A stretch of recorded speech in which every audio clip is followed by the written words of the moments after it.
As we close down another year, I wanted to dip into the CIA library one more time, and I came across this 1999, The World of Tomorrow from the Futurist, and articles that are kind of throughout time, pretty much in the last century, that deal with thoughts on the future and how they have been planning everything that we are seeing happening now for a very long time.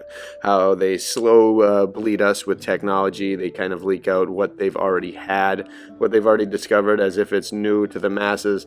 They play all kinds of games, so it's always nice to know 1984 Brave New World style, what they are putting out into the culture and what they envision the future to be like, because they seem to push it and they seem to have the in on the information regarding it. So this is kind of interesting. The World Future Society, dear God, I wonder what that turned into and how that went under the dark, and is probably getting tons of black market money from people, but who knows, or probably turned into other things.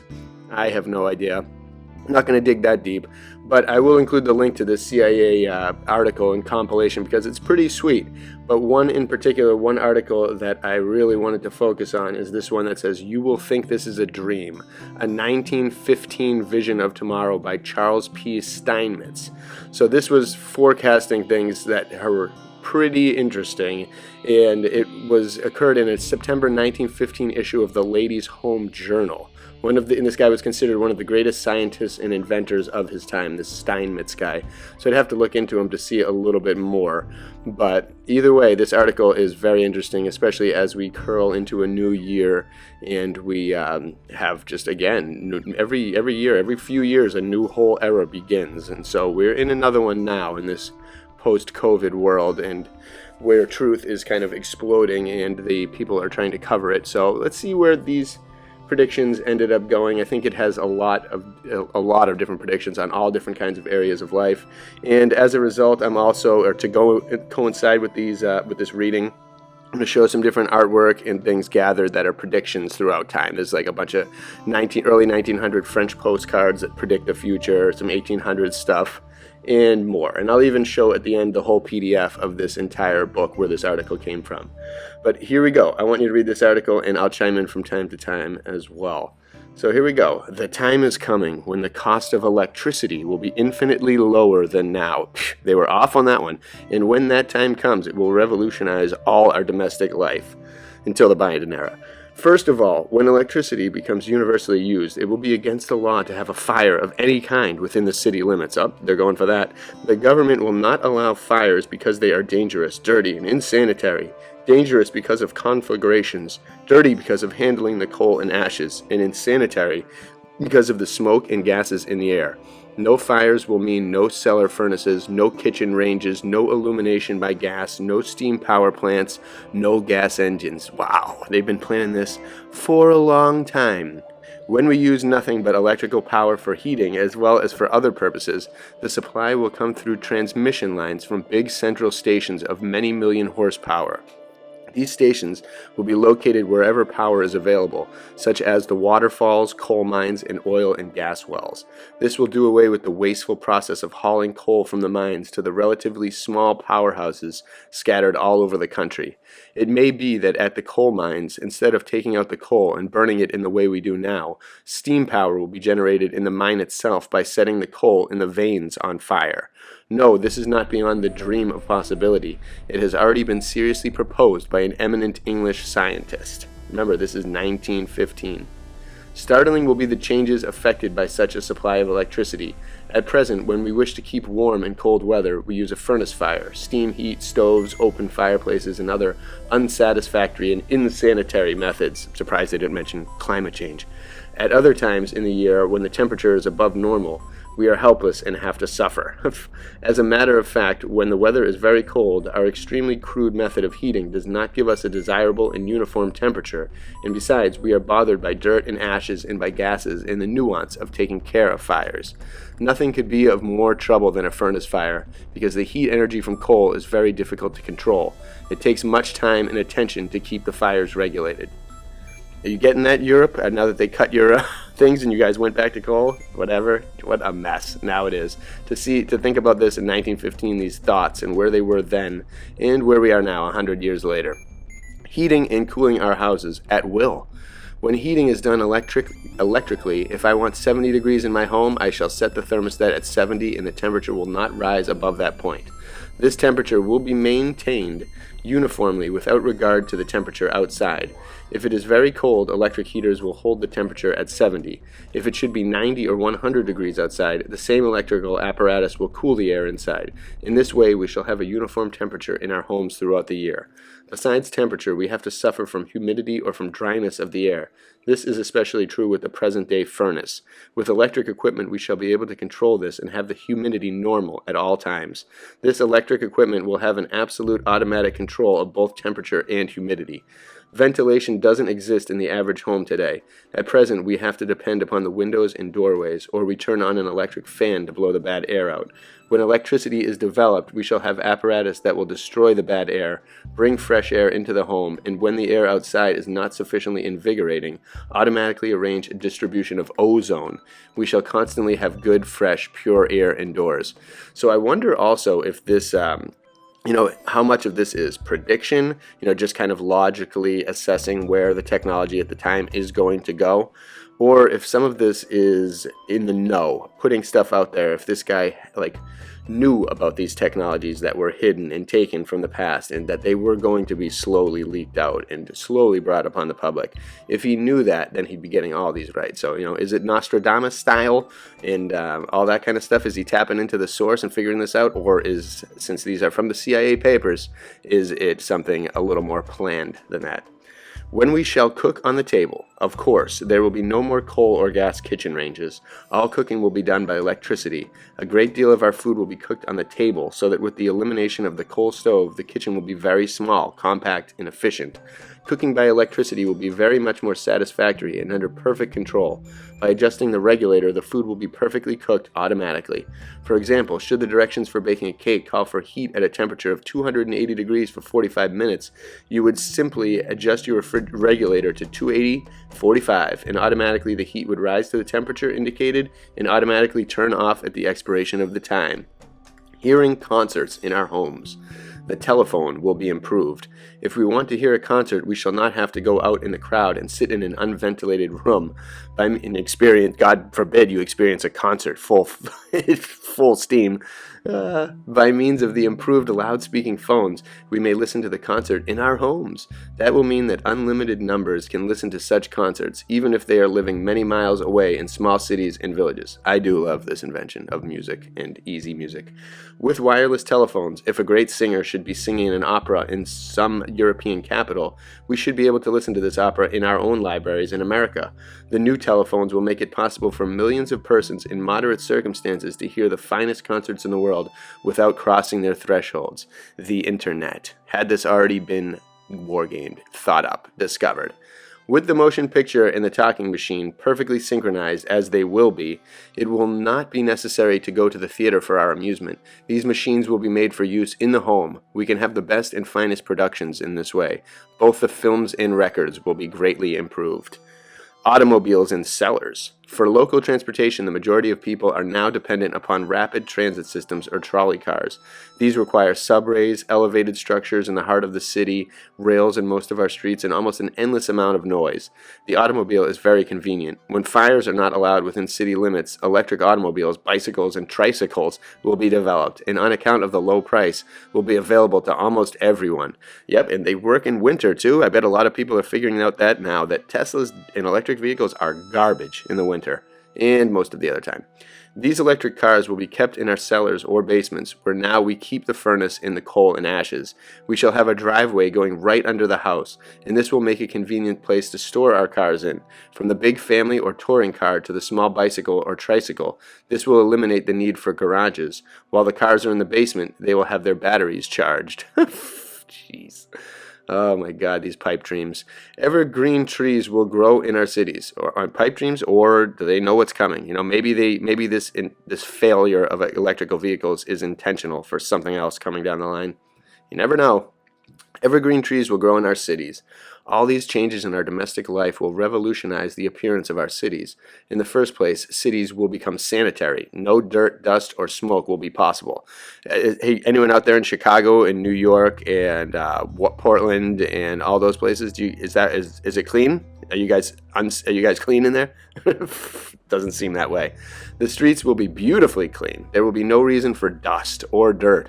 Without fires and with no animals or tractional labor, there will be no dust and dirt. Almost seems like when you think of now and all this stuff, it kind of seems like they've given up, or they're just deliberately trying to sabotage the world.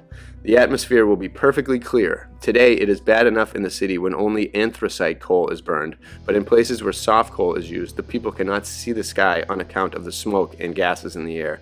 With clean, pure air, we shall be able to raise evergreen pine trees in the city, and it is healthful to have pine trees where you live.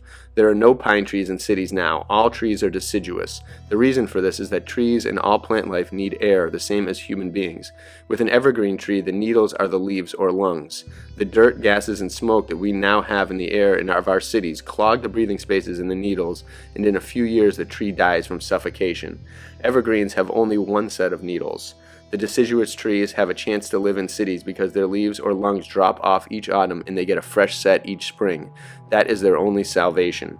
The industries in the city, of course, will be operated by electrical power, which means no dirt and smoke.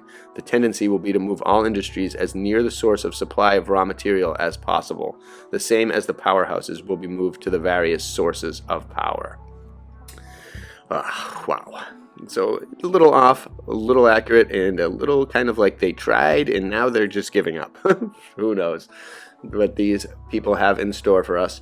The cost of living will be less. Naturally, the question arises, is this true in San Francisco and New York and Boston and wherever? Because it doesn't seem like it. Naturally, the question arises, how will all these changes affect the cost of living? In the first place, today the farmers are almost entirely dependent upon manual labor. With electrical energy available and with the application of scientific methods in the production of quantities of nitrogen fertilizer from the air, the same as is now being done in Sweden and Germany, the cost of raising food supplies will be very materially decreased. This should result in a corresponding decrease in the cost to the consumer, until Biden comes in. The use of electricity will so facilitate labor that the hours of labor will be shorter. This means that workers will have more time to carry out their hobbies. They love that. Vegetable gardens and raising chickens are the outdoor hobbies of many men. Those are nice hobbies. These occupations bring returns to the home, and as the work under these conditions is pleasant, the cost of food will be reduced. Of course, there will be many other hobbies that men will be following, and all kinds of articles will be produced as a result of this work. One man may enjoy making brass lamps by hand. After he has supplied his own home with lamps, he may make some for his neighbors, who, in return, will furnish him with vegetables from their gardens, with eggs, or with some articles which have been made as a result of their hobbies. Kind of seems like a slippery slope to communism. In some respects, this will return us to the days of barter and trade, and it will be a good thing, because the articles will be produced very cheaply. Turning our hobbies into money. We often lose sight of the fact that when a man has a hobby and produces something as the result of that hobby, the labor does not cost anything. Hobby labor is the cheapest labor in the world. It is also pleasure and recreation. You will frequently see a man who has developed a hobby for raising chickens. This guy loves the chicken hobby. He takes a lot of pleasure and pride in looking after all the work himself. He finds that raising chickens on a small scale is profitable. This is true, but the profit lies in the fact that the labor is cheap. It does not cost him anything, but he doesn't figure on this. In thinking that the business itself is profitable, he invests in a larger plant, employs his labor, for which he has to pay, and then loses his money. The production of a great many things by people carrying out their hobbies will greatly affect our economic life. Another effect in the cost of living will be that, as the result of clean, pure air, an even temperature in our homes, materials will have a very much longer life. Curtains and carpets will not have to be cleaned so frequently. This means less wear and tear. Furniture will last almost indefinitely because of the even temperature and no excess humidity or very dry air to warp and crack the woodwork. The cost of renewals will be very greatly reduced, and we can afford to pay more for our household goods in the first place. The standard in our homes will be raised. Yeah. Electricity cost by tax, like water. Electrical power will be used so generally that it is very likely the cost will be on the basis of a tax, like our water tax. For example, so much a plug as we are now charged, so much a faucet. It will be very cheap, and it will not pay to install meters and have them read and keep the accounts in the offices of the electrical companies, or in the government building if the power is being generated by the municipality of the government. That is the goal. Get the power and control of the government and then turn that puppy off on who does not follow orders. Today, water is used universally, and no one would think of making a charge to a friend or even a stranger for any amount of it. It will be the same with electricity. If you make a call in your electric vehicle, the vehicle will be run into the friend's basement, and the batteries will be charged while you are making your call. It won't make any difference whether you get your electric current from your friend's plug or from the plug in your own home. The tax will remain the same. And he doesn't mention that where that power is going to come. Well, oh yeah, it's going to come from their magical power source, which they still haven't created yet 100 years later. Oh, okay, we shall live easier but better. Ooh, and this, I'm surprised he didn't factor in the influencers and how important influencers would be to our lives and how valuable they are to our lives. Just kidding, useless. We shall live easier but better, while making life very much more pleasant, easy and worth living. Natural, the question will be raised. Will not the human race degenerate because of the removal of so many means of resistance? Boy, have we seen that one. Let's see how he responds to that question. I think the contrary will be true, of course. In the first place, human nature will always demand a change, and for recreation we shall go out in the wilderness and live like our ancestors, the same as many of us do now when we enjoy camp life. But even in camp now, we have very many modern conveniences to make the life easier. Yeah, they really promote going out in the woods a lot, instead of just being a useless waste on TV or a computer or somewhere else. Yeah. That would have been nice if they had promoted that, but they don't. The woods need some loving. It does not reduce the physical ability and endurance of man to have him take the best possible care of himself. We have a splendid example of that today in the European war. Look at the physical power and endurance of the men who are spending and have spent so much time in the trenches. This sort of thing calls for far more endurance than any of the labors put upon the soldiers in Napoleon's army. And many of these men are clerks, industrial workers, college professors, and professional men who are unaccustomed to the rigors of outdoor life. Another example we have is the contrast between the street urchin and the boy of well-to-do parents. When it comes to a test of endurance, as in an athletic contest, the rich boy is almost always superior, because he has been well taken care of all his life. The means for all these things are here now. No difficult scientific or engineering problems are presented. Of course, no one can predict exactly what is going to happen because of new devices that may be invented. What I have said is based on what we have today. So that is pretty interesting, and it's kind of cool that the next article, I'm not going to read it, you guys can check the link below, but the next article says on Charles P. Steinmetz as a prophet. So they were trying to prop this guy up. I wonder who he is. Charles P. Steinmetz. I've heard of all the others, Aldous Huxley and beyond, all the other thought predictors who were all connected to the evil source that's kind of just ruining our world. But I haven't heard of this Steinmetz guy. So very interesting. Again, feel free to look at this book, read it here, or pause it, or check out the link. But either way, very interesting to see these predictions and to see, because, I mean, they do things and then several years later they act them out. They've been doing this for so long. This whole reset from America, from probably the start of America as we know it, is, or as we've been taught it, whatever that story, fable is, it's probably all just been similar to this. That someone in the distance knows what is going to happen. They know all the potential that exists technology-wise. They know all the answers, all the things that they hide from us so well. Somebody knows it, and then they kind of teach it. Maybe probably course it out to these little soldiers of theirs of information and prep. These people that kind of put out the stories, put out the culture that guides humanity in a certain direction, that these controllers, the powers that we never see, are steering it all towards. They are in control. They know what's happening. It seems like that. I do not believe this guy was a prophet. I think he just kind of took normal little things and thought about it a lot of extra time. It's kind of fun exercise to actually take something and imagine where it will evolve. I love doing that, especially with art as well, taking kind of an old idea and expanding on it, making it a little better. And that's kind of what they do here with these ideas and these different thoughts when predicting out into the future. Everybody has a prediction. All these people are constantly thinking, oh, we were supposed to have electric cars by now. We were supposed to be domed. We were supposed to be the place was supposed to be exploded with water. There was supposed to be heat everywhere. There's so many predictions have been absolute bogus, and many of them are definitely designed to steer humanity in a particular direction. Meanwhile, we are just here trying to figure out what the heck is going on. And it's tough. It's definitely not easy. But I have a good feeling about 2023. So let's make it happen. Let's keep pushing it. Let's get some truths out there for the public, and let's start changing the world, exploring and discovering all of these things that they have taken from us, hidden from us, and stolen and robbed us of. We need to take it back, take the magic back, and get off this track that they have forced us upon. We need to break that cycle and let humanity flourish the way it was designed to, the way nature wants it to, not the way these douchebag rich futurist pricks of corporate monstrosities want us to be. We want to be the way our nature tells us, and it's a lot better than what we've been given. So let's make it happen. Bless you all. Happy New Year coming up.